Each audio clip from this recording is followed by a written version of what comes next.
دا جنې ولګېده او د خپل خاوند شپږ کاله انتظار وکړو، شپږ کاله دې خدمت وکړو. د هغه نه پس چې دا سړی د دې خاوند د کومې نه راغی نو ملګرو دې خاوند ولا د جنې له طلاق ورکړو او دې بل واده وکړو. ډېره عجیبه کهاني ده. ویډیو راسره مکمل وګورئ. کله ناکله چې نو سړی هم بې وفا کېږي. ښه ملګرو ویډیو راسره مکمل وګورئ. اکثر چې نو ښځې بې وفا وي خو په دې ویډیو کې چې سړی بې وفا شوی دی ملګرو. نو ویډیو راسره مکمل وګورئ. زموږ دپاره پکې هم ډېر عبرت دی ملګرو.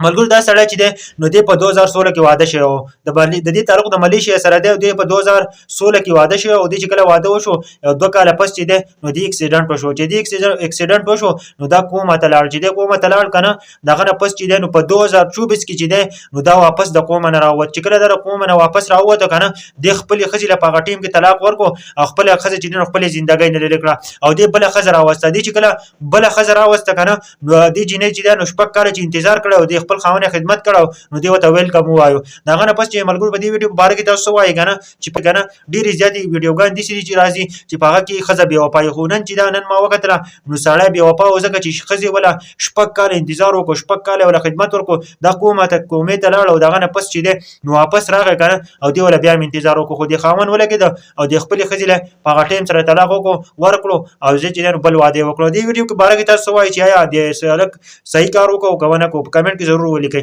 آیا د جینۍ بې وفا ده او که په دې کې سړی بې وفا دی؟ نو په کمنټ کې ضرور ولیکئ او دا ویډیو د نورو ملګرو سره هم شیر کړئ.